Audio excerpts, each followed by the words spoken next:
Dear all, in this video we'll look at what are the different types of elements used in finite element analysis. Also the different types of coordinate systems that are used in finite element. We will also derive what is called as a natural coordinate system. We will derive an expression to find out the natural coordinate system. So let us now see what are one-dimensional elements. So in the previous class we learned about the types of elements and the number of elements, etc. How to decide on the number of elements. അപ്പോൾ എത്ര elements വേണം അല്ലെങ്കിൽ ഏത് type elements വേണം എന്നൊക്കെ ഉള്ളത് decide ചെയ്യാനായിട്ട് ഒരുപാട് ഫാക്ടേഴ്സ് ഉണ്ട്. Like the accuracy that is required, എലിമെൻറ്റ്സിൻ്റെ സൈസ് അല്ലെങ്കിൽ ഡിഗ്രീസ് ഓഫ് ഫ്രീഡം. അപ്പോൾ അങ്ങനെയുള്ള ഫാക്ടേഴ്സ് വെച്ചിട്ടൊക്കെയാണ് നമ്മൾ നമ്പർ ഓഫ് എലിമെൻറ്റ്സ് ഡിസൈഡ് ചെയ്തിരുന്നത്. So let us come to the one-dimensional elements. Most commonly നമ്മൾ യൂസ് ചെയ്യുന്ന എലിമെൻറ്റ്സ് ആണ് one-dimensional elements എന്ന് പറയുന്നത്. So one-dimensional elementsനകത്ത് commonly നമ്മൾ യൂസ് ചെയ്യുന്ന രണ്ട് ടൈപ്സ് ആണ് bar element and beam element. So bar element എന്ന് പറയുന്നത് ഏറ്റവും simplest type of one-dimensional element ആണ്.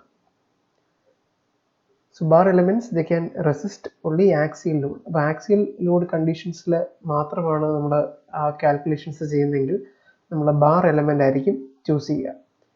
അതല്ല നമുക്ക് ആക്സിയൽ ലോഡ് അതുപോലെ twisting loads, compressive tensile loads ഒരുമിച്ചൊക്കെ ആക്ട് ചെയ്യുന്നുണ്ടെങ്കിൽ, അങ്ങനത്തെ ലാറ്ററൽ സ്ട്രെസ്സസ് ഒക്കെ ആക്ട് ചെയ്യുന്നുണ്ടെങ്കിൽ then we have to consider beam elements. അപ്പോൾ ഏത് ടൈപ്പ് എലമെന്റ് വേണം എന്നുള്ളത് ആ കണ്ടീഷൻ അനുസരിച്ചാണ്, ലോഡിംഗ് കണ്ടീഷൻ അനുസരിച്ചാണ് നമ്മൾ സെലക്ട് ചെയ്യുന്നത്. അപ്പം എലമെന്റ് സെലക്ഷൻ വളരെ ഇമ്പോർട്ടൻ്റ് ആയിട്ടുള്ളൊരു ക്രൈറ്റീരിയ ആണ്. കാരണം കറക്റ്റ് ആയിട്ടുള്ള എലമെന്റ് സെലക്ട് ചെയ്തില്ലെങ്കിൽ നമുക്ക് പ്രോപ്പർ ആയിട്ടുള്ള ഒരു റിസൾട്ട് കിട്ടില്ല. അപ്പം എലമെന്റ് ചൂസ് ചെയ്യുന്ന കാര്യം ഞാൻ പറഞ്ഞിരുന്നു. നമുക്ക് ഡിസ്ക്രീറ്റൈസേഷൻ എന്ന് പറഞ്ഞ പ്രോസസ്സാണ് ഏറ്റവും ആദ്യം വരുന്നത്. ഒരു ഒബ്ജക്റ്റിനെ നമ്മൾ പല ഡിഫറെൻറ്റ് എലമെന്റ്സ് ആയിട്ട് അതിനെ ഡിവൈഡ് ചെയ്യുന്ന പ്രോസസ്സാണ് നമ്മൾ ഡിസ്ക്രീറ്റൈസേഷൻ എന്ന് വിളിക്കുന്നത്. അപ്പം അങ്ങനെ നമ്മൾ ഡിവൈഡ് ചെയ്യുമ്പോൾ ഏത് എലിമെന്റ് വെച്ചിട്ടാണ് നമ്മൾ ആ ഒരു ഒബ്ജക്റ്റിനെ ഡിവൈഡ് ചെയ്യുന്നത് എന്നുള്ളത് വളരെ ഇമ്പോർട്ടൻ്റ് ആണ്. So you have to select which element we are using to divide that object. അപ്പോൾ one-dimensional ആയിട്ടുള്ള ഒബ്ജക്ട്സിലെല്ലാം നമ്മൾ ഡിവൈഡ് ചെയ്യാനായിട്ട് യൂസ് ചെയ്യുന്ന എലമെന്റ് എന്ന് പറഞ്ഞാൽ ഒന്നുകിൽ ബാർ എലമെന്റ് ആയിരിക്കും അല്ലെങ്കിൽ ബീം എലമെന്റ് ആയിരിക്കും. ദെൻ നമുക്ക് സാധാരണ വരുന്ന ഒരു മെമ്പറാണ് ഈ ട്രസ് എന്ന് പറയുന്നത്. ട്രസ് എന്ന് പറഞ്ഞാൽ it is interconnected number of elements. നമ്മൾ നേരത്തെ നോക്കിയിരുന്നു. So truss will contain a number of members which are interconnected. So in that case we can use bars. ഓരോ ബാർ ഇതായിട്ട് ഒരു ലൈനാണ് നമ്മൾ ശരിക്കും ഈ എലമെന്റ് ബാർ എലമെന്റ് എന്ന് പറയുന്നത്. ഡിഫറെൻറ്റ് ബാർ എലമെന്റ്സ് നമുക്ക് ജോയിൻ ചെയ്ത് അതിനെ അനലൈസ് ചെയ്ത് നോക്കാവുന്നതാണ്. So truss it is a assembly of bars with pin joints. അപ്പോൾ ഓരോ ബാർ എലമെന്റ്സിന്റെ പിൻ ജോയിൻസ് ആയിട്ട് നമുക്ക് അതിനെ കൺസിഡർ ചെയ്യാം. And the frame as a whole it is a assemblage of beam elements. അപ്പോൾ ട്രസ്, സാധാരണ ട്രസ് ഒക്കെയാണ് നമുക്ക് അനലൈസ് ചെയ്യാനുള്ളതെങ്കിൽ നമ്മൾ ബാർ എലമെന്റ്സ് ആണ് ചൂസ് ചെയ്യാറുള്ളത്. അതല്ല ആസ് എ ഹോൾ ഒരു ഫ്രെയിം ഒക്കെയാണ് നമ്മൾ കുറച്ചുകൂടെ കോംപ്ലിക്കേറ്റഡ് ആയിട്ടുള്ള ഫിഗേഴ്സ് ആണ് ഫ്രെയിംസ് എന്ന് പറയുന്നത്. അപ്പോൾ ഫ്രെയിംസ് ഒക്കെ നമുക്ക് അനലൈസ് ചെയ്യണമെന്നുണ്ടെങ്കിൽ നമ്മൾ ബീം എലമെന്റ്സ് ആണ് ചൂസ് ചെയ്യാറുള്ളത്. അപ്പോൾ അതിൻ്റെ ഡിഫറൻസ് നിങ്ങൾ മനസ്സിലാക്കിയേക്കുക. Bar element and beam element. Bar എലമെന്റിന് ആക്സിൽ ലോഡ് കണ്ടീഷൻസ് മാത്രമേ നമുക്ക് അപ്ലൈ ചെയ്യാൻ പറ്റുള്ളൂ. ബീം എലമെന്റിനകത്താണെങ്കിൽ അതിനകത്ത് ആക്സിൽ ലോഡിങ് പറ്റും, ട്വിസ്റ്റിംഗ് ലോഡിങ് പറ്റും, അതുപോലെ ലാറ്ററൽ ലോഡിങ് കണ്ടീഷൻസ് നമുക്ക് അപ്ലൈ ചെയ്യാനായിട്ട് പറ്റും. അപ്പോൾ അത്തരത്തിലുള്ള കണ്ടീഷൻസ് വരുമ്പോൾ നമ്മൾ ഏത് എലമെന്റ് ആണ് ചൂസ് ചെയ്യേണ്ടതെന്നുള്ളത് ആ ലോഡിങ് കണ്ടീഷനെ ഡിപ്പെൻഡ് ചെയ്യും. Then there are 3 different types of forces that can act on a body. അപ്പോൾ നമ്മളൊരു അനാലിസിസ് ചെയ്യുന്ന സമയത്ത് ഏതൊക്കെ ടൈപ്സ് ഓഫ് ഫോഴ്സസ് ഒരു ബോഡിയിൽ ആക്ട് ചെയ്യാം. One is the body force. Body force എന്ന് പറഞ്ഞു കഴിഞ്ഞാൽ ഇറ്റ് ഇസ് ആ ബോഡിയുടെ സെൽഫ് വെയിറ്റ് കാരണം ആക്ട് ചെയ്യുന്ന ഫോഴ്സ്, അതായത് അതിൻ്റെ ഗ്രാവിറ്റേഷണൽ ഫോഴ്സസ്. അപ്പം അത്തരത്തിലുള്ള forces the act on every elemental volume of the body. അപ്പോൾ അതിന് ഡിസ്ട്രിബ്യൂട്ടഡ് ആയിട്ട് throughout the entire volume ആ സെയിം ഫോഴ്സ് അതിനകത്ത് ആക്ട് ചെയ്യും. ഇപ്പോൾ ബോഡിയുടെ വെയിറ്റ് ഒക്കെ നമ്മൾ കൺസിഡർ ചെയ്യുകയാണെങ്കിൽ weight it is acting on every element situated inside the body. അപ്പോൾ അതിനെയാണ് നമ്മൾ ബോഡി ഫോഴ്സ് എന്ന് പറയുന്നത്. രണ്ടാമത്തെ ഫോഴ്സ് എന്ന് പറഞ്ഞാൽ ട്രാക്ഷൻ ഫോഴ്സ് ആണ്. ട്രാക്ഷൻ ഫോഴ്സ് എന്ന് പറഞ്ഞാൽ it is A force that is distributed and acting on the surface. ഇപ്പോൾ ഒരു ഡിസ്ട്രിബ്യൂട്ടഡ് ആയിട്ടുള്ള ഫോഴ്സ് ആണ്, equally distributed force that is acting on the surface. ഇപ്പോൾ ബോഡി ഫോഴ്സ് വോളിയമിലാണ് ആക്ട് ചെയ്യുന്നത്, ട്രാക്ഷൻ ഫോഴ്സ് സർഫസിലാണ് ആക്ട് ചെയ്യുന്നത്. It's like force per unit area or force per unit length എന്നൊക്കെ നമുക്ക് വേണമെങ്കിൽ അതിനെ വിളിക്കാം.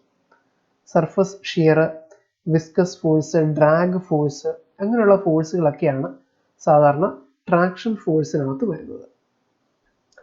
And then point load. Point load എന്ന് പറഞ്ഞാൽ നമ്മൾ കൊടുക്കുന്ന ലോഡ് കണ്ടീഷൻ, ആ ഒരു ബോഡിയിൽ ആക്ട് ചെയ്യുന്ന ലോഡിനെയാണ് പോയിന്റ് ലോഡ് എന്ന് പറയുന്നത്. This force acting at A particular point which causes the displacements at the node. അപ്പോൾ നമ്മൾ ഓരോ ക്വസ്റ്റ്യൻസ് ഒക്കെ ചെയ്യുമ്പോൾ അല്ലെങ്കിൽ ഓരോ അനാലിസിസ് ഒക്കെ ചെയ്യുമ്പോൾ നമ്മൾ ചിലപ്പോൾ ഫോർ എക്സാമ്പിൾ ഒരു കാന്റിലിവർ ബീം ആണെന്ന് വിചാരിക്കുക. Cantilever beam fixed at one end and A force is acting on the other end. Free എൻഡിൽ ഒരു ഫോഴ്സ് ആക്ട് ചെയ്യുന്നുണ്ടെങ്കിൽ അത്തരത്തിലുള്ള ഫോഴ്സസ് അല്ലെങ്കിൽ ലോഡിങ് കണ്ടീഷൻസ് ഒക്കെയാണ് നമ്മൾ പോയിന്റ് ലോഡ് എന്ന് പറഞ്ഞ് കൊടുക്കുന്നത്. അപ്പം നമ്മൾ കൊടുക്കുന്ന ലോഡുകൾ നമ്മൾ അല്ലെങ്കിൽ ആക്ട് ചെയ്യുന്ന ലോഡുകളെയാണ് നമ്മൾ ശരിക്കും പോയിന്റ് ലോഡ് എന്ന് പറഞ്ഞ് ഡിനോട്ട് ചെയ്യുന്നത്. അപ്പം ഈ 3 ടൈപ്പ് ഓഫ് ഫോഴ്സസ് ആണ് ഒരു ബോഡിയിൽ ആക്ട് ചെയ്യാവുന്നത്. ബോഡി ഫോഴ്സ് ഉണ്ട്, ട്രാക്ഷൻ ഫോഴ്സ് ഉണ്ട്, പോയിന്റ് ഫോഴ്സ് ഉണ്ട്. യൂഷ്വലി നമ്മൾ സിമ്പിൾ പ്രോബ്ലംസ് ഒക്കെ ചെയ്യുമ്പോൾ നമ്മൾ ബോഡി ഫോഴ്സും ട്രാക്ഷൻ ഫോഴ്സും നെഗ്ലക്റ്റ് ചെയ്യാൻ പറഞ്ഞിട്ടുണ്ടാവും. യൂഷ്വലി നമ്മൾ കൺസിഡർ ചെയ്യുന്നത് പോയിന്റ് ലോഡ് മാത്രമായിരിക്കും. നമ്മൾ അതായത് ആ ഒരു ഒബ്ജക്റ്റിൽ നമ്മൾ കൊടുക്കുന്ന ലോഡ് മാത്രമാണ് സാധാരണ നമ്മൾ കൺസിഡർ ചെയ്യാറുള്ളത്. അതല്ല ചില കേസസിൽ ചിലപ്പം പറഞ്ഞിട്ടുണ്ടാവും ബോഡി ഫോഴ്സും ട്രാക്ഷൻ ഫോഴ്സും കൺസിഡർ ചെയ്യണം എന്ന് പറയുകയാണെങ്കിൽ നമ്മൾ അന്നേരം ആ 2 ഫോഴ്സസും കൂടെ കൺസിഡർ ചെയ്യും. Otherwise, we neglect these 2 forces and we consider only the point load P. So it is shown in this figure. We have a bar which is fixed at a point. ഒരു എഡ്ജിൽ fix ചെയ്തിട്ടുണ്ട് and other end is free. അപ്പോൾ ഇതിനകത്ത് ആ 3 ഫോഴ്സസും കാണിച്ചിട്ടുണ്ട്. So in this, the force F, the body force, it is acting through the entire volume and the weight of the body is acting downwards. Gravity കാരണം force താഴേക്കാണ് act ചെയ്യുന്നത്. Then we have the traction force T. Traction force T എന്ന് പറഞ്ഞാൽ അതിൻ്റെ സർഫസിൽ മാത്രം act ചെയ്ത force ആണ് traction force T. And then we have the point load P. എന്തെങ്കിലും ഒരു ലോഡിംഗ് കണ്ടീഷൻ നമ്മൾ കൊടുക്കുകയാണെങ്കിൽ നമ്മളൊരു ടെൻസൈൽ ഫോഴ്സ് സപ്പോസ് ഇവിടെ നമ്മളൊരു ടെൻസൈൽ ഫോഴ്സ് കൊടുക്കുകയാണെന്ന് വിചാരിക്കുക. ആ ടെൻസൈൽ ഫോഴ്സ് കൊടുക്കുകയാണെങ്കിൽ ഇങ്ങോട്ട് നമ്മളൊരു പുള്ളിംഗ് ഫോഴ്സ് കൊടുക്കുകയാണെങ്കിൽ അന്നേരം the point load will be acting downwards. So we can look at the stress, strain and displacement relationship. നമുക്കറിയാം സ്ട്രെസ് ബൈ സ്ട്രെയിൻ എന്ന് പറയുന്നത് കോൺസ്റ്റന്റ് ആണ്. സ്ട്രെസ് യൂഷ്വലി നമ്മൾ ഡിനോട്ട് ചെയ്യുന്നത് സിഗ്മ വെച്ചിട്ടാണ് ആൻഡ് സ്ട്രെയിൻ നമ്മൾ ഡിനോട്ട് ചെയ്യുന്നത് സ്മോൾ ഇ വെച്ചിട്ടാണ്. And the ratio of stress by strain is a constant which is known as the Young's modulus or modulus of elasticity E. So we can write sigma is equal to modulus of elasticity into the strain E. Strain in a unit illa കാരണം change in length to original length ആണ് നമ്മൾ strain എന്ന് പറയുന്നത്. Whereas sigma എന്ന് പറഞ്ഞാൽ the force acting per unit area Newton per mm squareലാണ് സാധാരണ അതിന്റെ unit വരുന്നത്. And Young's modulus also, since ഇതിന്റെ സിഗ്മയുടെ ന്യൂട്ടൺ പെർ mm square ആണ്, ഇതിന് യൂണിറ്റ് ഇല്ല. So there is a ratio. Again, modulus of elasticity or Young's modulus will have the unit Newton per mm square. And strain displacement, strainum displacement തമ്മിലുള്ള relation അറിയണമെന്നുണ്ടെങ്കിൽ നമ്മൾ ഇതിനെ differentiate ചെയ്യുക. E is equal to du by dx. So that is change in length to the original length. അപ്പോൾ നമ്മൾ ഒരു ചെറിയ displacement എന്ന് പറയുന്നത് ഒരു ചെറിയ ഡിസ്പ്ലേസ്മെന്റ് ആയിട്ട് എടുക്കുകയാണെങ്കിൽ ഇതിന്റെ ഒരു ഡിഫറൻഷ്യൽ എടുക്കുകയാണെങ്കിൽ du by dx എന്നുള്ള ഒരു ഡിഫറൻഷ്യൽ ഇക്വേഷൻ എടുക്കുകയാണെങ്കിൽ du by dx, this derivative will give you the value of strain.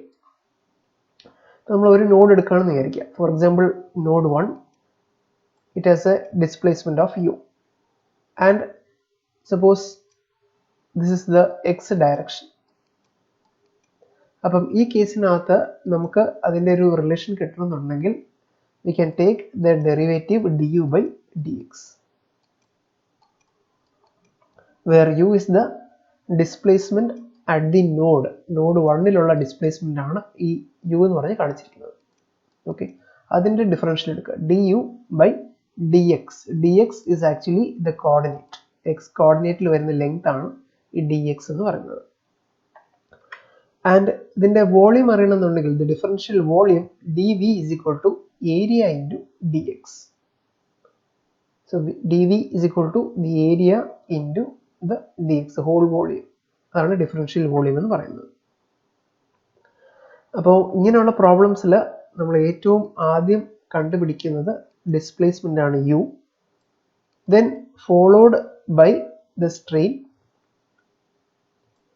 and then followed by stress, or it can be the other way also. ഏറ്റവും ആദ്യം നമ്മൾ കണ്ടുപിടിക്കുന്നത് u ആണ്. u കണ്ടുപിടിച്ചതിന് ശേഷം നമ്മൾ du by dx ചെയ്യുമ്പോൾ നമുക്ക് സ്ട്രെയിൻ കിട്ടും. അതിനുശേഷം സ്ട്രെയിൻ കിട്ടിക്കഴിഞ്ഞാൽ strain into the Young's modulus will give you sigma. അപ്പോൾ ഈ രീതിയിലാണ് നമ്മൾ, ഈ ഓർഡറിലാണ് നമ്മൾ പ്രോബ്ലം ചെയ്യുമ്പോഴത്തേക്ക് പാരാമീറ്റേഴ്സ് കണ്ടുപിടിച്ച് പോകുന്നത്. ആദ്യം ഡിസ്പ്ലേസ്മെന്റ് കണ്ടുപിടിക്കുക, പിന്നെ സ്ട്രെയിൻ കണ്ടുപിടിക്കുക, പിന്നെ സ്ട്രെസ് കണ്ടുപിടിക്കുക. ഇനി the type of coordinates which are used in finite element analysis, 3 തരത്തിലുള്ള കോർഡിനേറ്റ് സിസ്റ്റംസ് ആണ് സാധാരണ നമ്മൾ ഫൈനൈറ്റ് എലിമെന്റ് അനാലിസിസിൽ യൂസ് ചെയ്യാറുള്ളത്.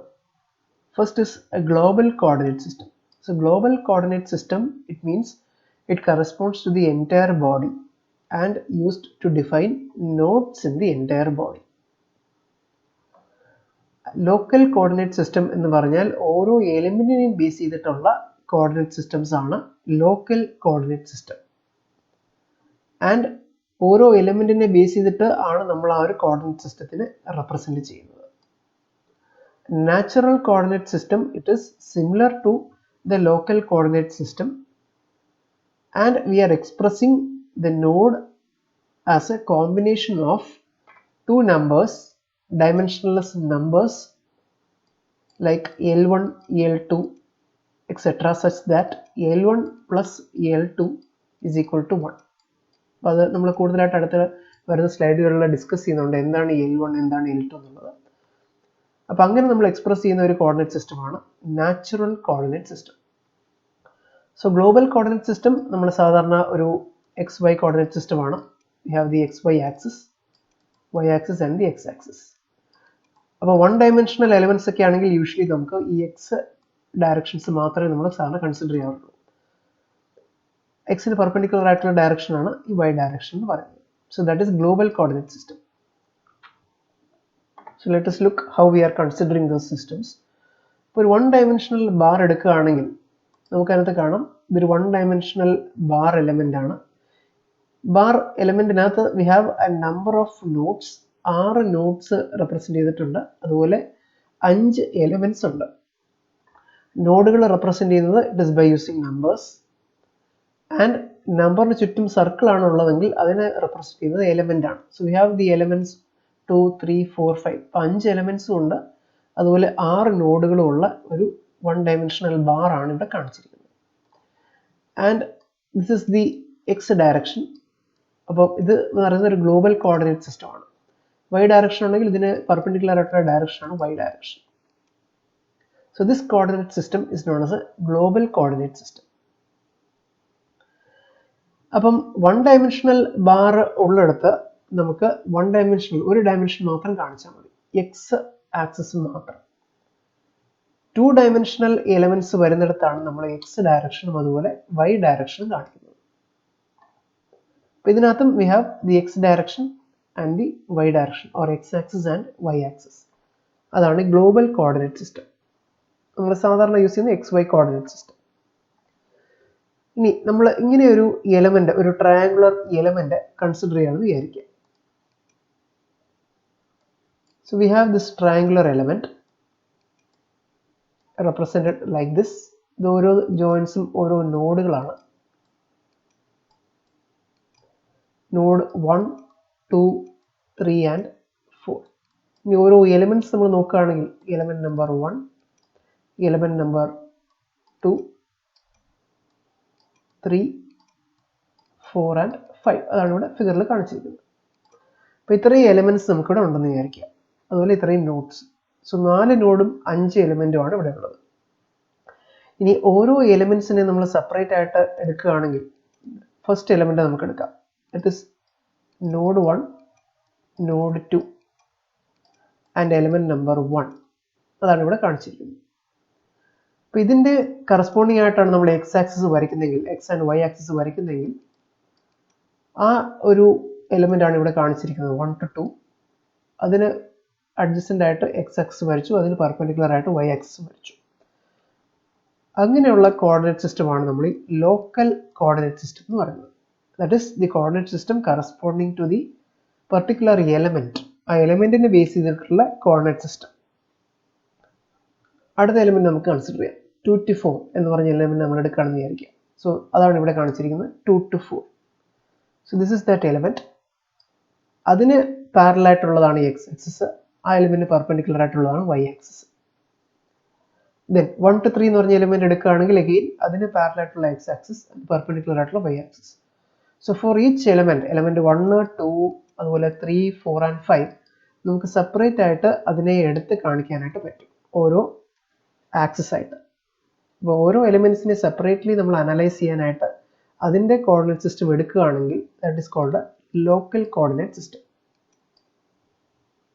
സോ ലോക്കൽ കോർഡിനേറ്റ് സിസ്റ്റം എന്ന് പറഞ്ഞാൽ ആ ഒരു എലിമെന്റ്സിന് അല്ലെങ്കിൽ ആ ഒരു എലിമെന്റിനെ ബേസ് ചെയ്തിട്ടുള്ള സിസ്റ്റമാണ് ലോക്കൽ കോർഡിനേറ്റ് സിസ്റ്റം.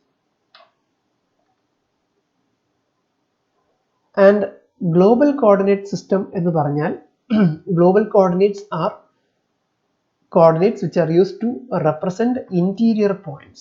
അപ്പോൾ നമുക്ക് നേരത്തെ വരെ നമ്മൾ ഒരു നോഡ് 1, നോഡ് 2 എന്ന് പറയുന്നത് റെപ്രസെന്റ് ചെയ്തത്. If we have to consider the interior nodes, then we have to represent the interior node by quantities like L1, L2, etc. such that L1 plus L2 is equal to 1. അപ്പോൾ unity exceed ചെയ്യാത്ത രീതിയിലുള്ള ചില numbers വെച്ചിട്ട് നമ്മൾ interior പോയിന്റ്സിനെ represent ചെയ്യേണ്ടതായിട്ട് വരും. അതിനെയാണ് നമ്മൾ നാച്ചുറൽ കോർഡിനേറ്റ്സ് എന്ന് പറയുന്നത്. അപ്പോൾ എങ്ങനെയാണ് നമ്മൾ ആ നാച്ചുറൽ കോർഡിനേറ്റ്സ് യൂസ് ചെയ്തിട്ട് ആ നോഡിൻ്റെ ഡിസ്പ്ലേസ്മെൻ്റ് ഒക്കെ കണ്ടുപിടിക്കാൻ പോകുന്നത്, അതാണ് നമ്മളിനി പഠിക്കാൻ പോകുന്നത്.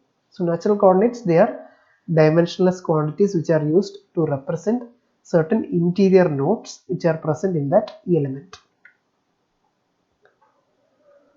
Now we can consider the natural coordinates in one dimension. അപ്പോൾ ഒരു ഡയമെൻഷനിൽ വരുന്ന നാച്ചുറൽ കോർഡിനേറ്റ്സിൻ്റെ കാര്യമാണ് നമ്മളിത് നോക്കാൻ പോകുന്നത്. So we have A line element. Line element എന്ന് പറഞ്ഞാൽ we can say it is A bar element. ആ ലൈൻ എലമെന്റ് ആണ് ഇവിടെ കാണിച്ചിരിക്കുന്നത്. We have 2 different nodes, node 1 and node 2. ഇപ്പോൾ നോഡ് 1 നോഡ് 2 ഉണ്ട്. This is node 1 and this is node 2.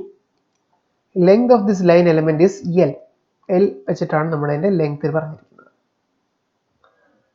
Coordinate of node 1 is x1 and x2 എന്ന് പറയുന്നത് node 2ന്റെ coordinate ആണ്. Suppose x1 has the value 1, 0 and x2 has the value 0, 1. Now consider any point P which is lying inside this line element. അപ്പോൾ ഈ line എലമെന്റിന് അകത്തുള്ള ഒരു point ആണ് ഇത്. Mid point അല്ല, അകത്തുള്ള ഏതെങ്കിലും ഒരു പോയിന്റ് ആയിട്ട് നമുക്കതിനെ കൺസിഡർ ചെയ്യാം. Point P is any interior point which has the Cartesian coordinate. ഇവിടെ x1 x2 പറഞ്ഞ പോലെ നമുക്ക് ഇതിന്റെ പോയിന്റ് x എന്ന് പറഞ്ഞു വേണമെങ്കിൽ കൺസിഡർ ചെയ്യാം. So Cartesian coordinate is x. And we have 2 different natural coordinates L1 and L2 which is used to represent the point P. അപ്പോൾ ഇതാണ് കണ്ടീഷൻ എങ്കിൽ നാച്ചുറൽ കോർഡിനേറ്റ്സിന്റെ കണ്ടീഷൻ എന്ന് പറഞ്ഞാൽ അതിന്റെ maximum sum should be equal to 1. 1ൽ കൂടാനായിട്ട് പറ്റത്തില്ല. So we can write L1 plus L2 is equal to 1. ഇതൊരു ഇക്വേഷൻ ആയിട്ട് നമുക്ക് എഴുതാം. So this is equation number 1. Now this point x നെ നമുക്ക് L1 ന്റെയും L2 ന്റെയും ടേംസിൽ റെപ്രസെന്റ് ചെയ്യാനായിട്ട് സാധിക്കും. എങ്ങനെ അത് റെപ്രസെന്റ് ചെയ്യാം? Such that L1 x1 plus L2 x2 is equal to x. So this x can be represented as a linear combination of L1 and L2. So L1 x1 plus L2 x2 is equal to x എന്ന് നമുക്ക് എഴുതാം. അപ്പോൾ ഇത് രണ്ട് equations ആണ്. ഈ രണ്ട് ഇക്വേഷൻസിൽ നിന്ന് നമ്മൾ ഈ രണ്ട് ഇക്വേഷൻസിനെ ഒരു മെട്രിക്സ് ഫോം ആയിട്ട് എഴുതാൻ പോവാണ്. So we can write 1 1 x1 x2, അതായത് ഈ ഫസ്റ്റ് ഇക്വേഷനിൽ L1 ന്റെയും L2 ന്റെയും കോഎഫിഷ്യൻസ് 1 ആണ്, 1 and 1. So we can write 1 1. ഇനി ഇതിനകത്തുള്ള സെക്കൻഡ് ഇക്വേഷനുള്ള L1 ന്റെ L2 ന്റെ കോഎഫിഷ്യൻസ് x1 ഉം x2 ആണ്. So we can write x1 x2 into L1 and L2. So L1 and L2 are coordinates. ഇപ്പോൾ പോയിന്റ്സ് അല്ലെങ്കിൽ ലൈൻസ് ഇതിനെല്ലാം നമ്മളൊരു വെക്ടർ ആയിട്ടാണ് സാധാരണ കാണിക്കാറുള്ളത്. സോ വെക്ടേഴ്സ് നമ്മൾ റെപ്രസെന്റ് ചെയ്യുമ്പോൾ കേർലി ബ്രാക്കറ്റ്സിനകത്ത് നമുക്ക് എഴുതാം. So 1 1 x1 x2 in matrix form into L1 L2 is equal to 1 and x. ഇതും കോർഡിനേറ്റ്സ് ആയതുകൊണ്ട് we can write it like this. So അതിനെ മെട്രിക്സ് ഫോമിൽ എഴുതിയിരിക്കുന്നതാണ് ഈ ഒരു equation. 1 1 x1 x2 on into L1 L2 is equal to 1 by x. ഇനി L1 ഉം L2 നമുക്ക് അറിയില്ല, നമുക്ക് അസംഷൻസ് ആണ് L1 ഉം L2 ഉം, അതിന്റെ വാല്യൂസ് നമുക്ക് ഇപ്പോഴും അറിയില്ല. അപ്പോൾ L1 ഉം L2 ഉം കണ്ടുപിടിക്കണമെന്നുണ്ടെങ്കിൽ ഈ ഇക്വേഷനെ നമുക്ക് റൈറ്റിലേക്ക് കൊണ്ടുവരാം. അപ്പോൾ ഒരു മെട്രിക്സിനെ നമ്മൾ റൈറ്റ് ഹാൻഡ് സൈഡിലേക്ക് കൊണ്ടുവരുമ്പോൾ ഇറ്റ് വിൽ ബിക്കം ഇൻവേഴ്സ്, മെട്രിക്സിന്റെ ഇൻവേഴ്സ് ആയിട്ട് മാറും. അതായത് ഒരു മെട്രിക്സ് എനെ suppose A into x is equal to B എന്ന് നമ്മൾ എഴുതുകയാണെങ്കിൽ, if you have to find out x, suppose this is a matrix A into x is equal to say B, B ഒരു other matrix ആണെങ്കിൽ x is equal to A inverse into B. So we can write x is equal to A inverse into B. അപ്പോൾ അതാണ് ഇവിടെ എഴുതിയിരിക്കുന്നത്. So മെട്രിക്സിന്റെ inverse into 1 by x. മെട്രിക്സിന്റെ inverse ചെയ്യാനാണെങ്കിൽ അപ്പോൾ ഇവിടെ കാണിച്ചിട്ടുണ്ട്, suppose this matrix has, suppose ഒരു മെട്രിക്സ് നമ്മൾ കൺസിഡർ ചെയ്തത് എ എന്ന് പറയുന്ന മെട്രിക്സ് ആണെന്ന് വിചാരിക്കാം. എ എന്ന് പറഞ്ഞ മെട്രിക്സിന്റെ elements A11 A12 A21 and A22. ഇതാണ് മെട്രിക്സ് എങ്കിൽ അതിന്റെ ഇൻവേഴ്സ് എടുക്കുമ്പോൾ we can do this calculation. Inverse എന്ന് പറഞ്ഞാൽ it is equal to A11 into A22 minus A21 minus A12 into A21 into, ഇനി അതിൻ്റെ എലമെന്റ്സ് നമുക്ക് എഴുതാനായിട്ട് പറ്റും. A22 minus A12 and minus A21 A11. അപ്പോൾ ഇതാണ് അതിൻ്റെ ഇൻവേഴ്സിൻ്റെ വാല്യൂ എന്ന് പറയുന്നത്. This whole value is the inverse. അപ്പോൾ ഇൻവേഴ്സ് നമുക്ക് എഴുതുമ്പോൾ അല്ലെങ്കിൽ എഴുതുമ്പോൾ ഇത്രയും വാല്യൂസ് എഴുതേണ്ടതായിട്ട് വരും. അപ്പോൾ ഇതിൻ്റെ ഇൻവേഴ്സ് എന്ന് പറയുന്നത് ഇതാണ്, A11 into A22 minus A12 into A21 the whole into A22 minus A12 and minus A21 A11. അപ്പോൾ ആ ഒരു ഇക്വേഷൻ നമ്മൾ ഈ ഒരു ഇതിലേക്ക് അപ്ലൈ ചെയ്യുകയാണെങ്കിൽ, so we'll get x2 into 1, that is x2. So 1 by x2 minus x1. So 1 by x2 minus x1 into x2 minus 1 minus x1 1. Okay, അപ്പോൾ അത്രയും വാല്യൂസ് ആണ്, ഈ ഒരു ഇൻവേഴ്സ് വാല്യൂ ആണ് ഇത്രയും വന്നിരിക്കുന്നത് according to this equation into 1 by x into 1x. അപ്പം x വെച്ചിട്ട് മൾട്ടിപ്ലൈ ചെയ്ത് നമ്മൾ എഴുതുമ്പോഴത്തേക്ക് will be getting 1 by x2 minus x1 into x2 minus x and minus x1 plus x. അപ്പം ഇവിടെയുള്ള ആ ഒരു മെട്രിക്സിനെ നമ്മൾ ഇതിനകത്തേക്ക് മൾട്ടിപ്ലൈ ചെയ്ത് എഴുതി, അതാണ് ഇവിടെ നമ്മുടെ ബ്രാക്കറ്റിനകത്ത് വന്നിരിക്കുന്നത്. x2 minus x and minus x1 plus x. So we can write 1 by x2 minus x1 into x2 minus x and x minus x1. അതായത് minus x1 plus x നെ നേരെ ഇങ്ങോട്ട് തിരിച്ച് എഴുതി. So x minus x1. So x2 minus x1 എന്ന് പറയുന്നത് it is actually the length of the element. നമ്മൾ ആദ്യം കൺസിഡർ ചെയ്തപ്പോൾ തന്നെ പറഞ്ഞിരുന്നു the length of the element is L and the node 1 is at x1 and node 2 is at x2. അപ്പോൾ ഇതിന്റെ രണ്ടിന്റെ വാല്യൂസ് മൈനസ് ചെയ്യുകയാണെങ്കിൽ ഈ ഹോൾ ലെങ്ത് നമുക്ക് കിട്ടും. That is 1 by L into x2 minus x and x minus x1. Or we can write, അപ്പം L1 L2 ന്റെ value ആണ് ഇവിടെ നമ്മൾ കണ്ടുപിടിക്കുന്നത്. സോ L1 L2 ആ L നമ്മൾ അകത്തേക്ക് എടുക്കുകയാണെങ്കിൽ is equal to x2 minus x by L and x1 minus x by L. ഈ അകത്തേക്ക് എടുക്കുമ്പോൾ നമുക്ക് അങ്ങനെ മാറും.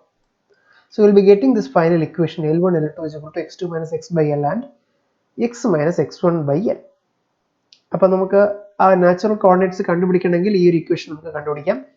If we know the value of x, x2 and L, length of the element, then the interior point P situate ചെയ്തിരിക്കുന്നത് എവിടെയാണെന്ന് അറിയാമെങ്കിൽ and we know the value of x1 and x2, then we can easily find out L1 and L2. So if we substitute the values of maximum values in L1 and L2, അപ്പോൾ node 1 എടുക്കുമ്പോഴത്തേക്ക് we can see that the value of L1 at node 1 is 0. അപ്പം എങ്ങനെയാണ് നമുക്ക് അവിടെ 0 വരുന്നത്?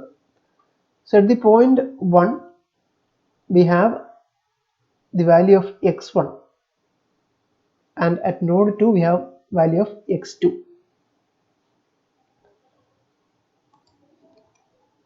അപ്പോൾ നേരത്തെ നമ്മൾ പറഞ്ഞ ആ എലിമെന്റിലേക്ക് നമുക്ക് വരാം. So this is x1, node 1, node 2, ഇത് x2 ആണ്. The whole length is L. So substituting this value, അപ്പം node 1 അവിടെ വരുമ്പോഴുള്ള value, substitute the value of x as x1.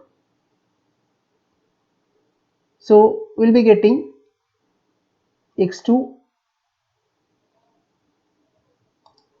minus x1 by L. So x2 minus x1 എന്ന് പറയുന്നത് നമുക്ക് length ആണ്. നമ്മൾ നേരത്തെ കണ്ടിരുന്നു x2 minus x1 എന്ന് പറയുന്നത് L ആണ്. So that is L by L, that is equal to 1. So node 1 ന്റെ അവിടെ L1 ന്റെ value will be equal to 1 at node 1. Node 2 ന്റെ അവിടെ L1 ന്റെ വാല്യൂ നമുക്ക് നോക്കാം. Node 2 ആകുമ്പോൾ x2, x ന്റെ വാല്യൂ x2 ആവും. So x2 minus x1 by L. So x2 minus x1 by L നോക്കുമ്പോഴത്തേക്ക് again this is equal to L by L, that is equal to 1. So at node 2 the value of L1, so ഈ ഒരു ഇക്വേഷനിൽ നിന്ന് we can write the value of L1 and L2. So L1 is equal to x2 minus x by L and L2 is equal to x minus x1 by L. ഇനി നമുക്ക് ആ boundary conditions ഒന്ന് apply ചെയ്ത് നോക്കാം. At node 1, അപ്പോൾ നമ്മൾ നേരത്തെ consider ചെയ്ത 1 and 2, node 1 and 2, x1 at node 1, x2 at node 2, interior point നമ്മൾ കൺസിഡർ ചെയ്ത P ആണ്, അതിൻ്റെ x. Okay. So at node 1 we can put the value of x as x1. So അത് x2 minus x1 by L ആവും. So x2 minus x1 നമുക്കറിയാം it is equal to L, L by L, that is equal to 1.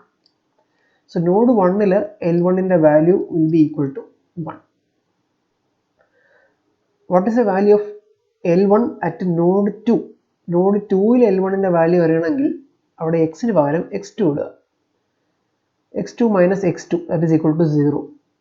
So node 1 ൽ L1 ന്റെ value 1 ഉം node 2 ൽ L1 ന്റെ value 0 ആയി. Then coming to the value of L2. L2 എന്ന് പറഞ്ഞാൽ it is equal to x minus x1 by L. ഇനി node 1 ൽ L2 ന്റെ വാല്യൂ അറിയണമെന്നുണ്ടെങ്കിൽ we can put the value of x is equal to x1. So x1 minus x1 by L, it is equal to 0. Node 2ൽ L2ൻ്റെ value വരണമെന്നുണ്ടെങ്കിൽ put x is equal to x2. x2 minus x1 by L that is equal to നേരത്തെ പറഞ്ഞ പോലെ L1 by L by L that is equal to 1. അപ്പം ഈ conditions ഓർത്തിരിക്കുക. First നോഡിൽ അല്ലെങ്കിൽ നോഡ് 1ൽ L1 വാല്യൂ 1 ആണ്, L2 വാല്യൂ 0 ആണ്. നോഡ് 2ൽ L1 വാല്യൂ 0 ആണ്, L2 വാല്യൂ 1 ആണ്. അത് നമ്മൾ ഈ ബൗണ്ടറി കണ്ടീഷൻസ് അപ്ലൈ ചെയ്യുമ്പോൾ നമുക്ക് കിട്ടും. So that is shown here as the variation of L1 and L2. Node 1ൽ വാല്യൂ ഓഫ് L1 എന്ന് പറഞ്ഞാൽ 1 ആണ്. നോഡ് 2ൽ value of L2 is equal to 1. And value of L1 is 0. Node 2ൽ L1 0യും നോഡ് 1ൽ L2 0യാണ്. So that is how we find out the natural coordinates in a one-dimensional problem.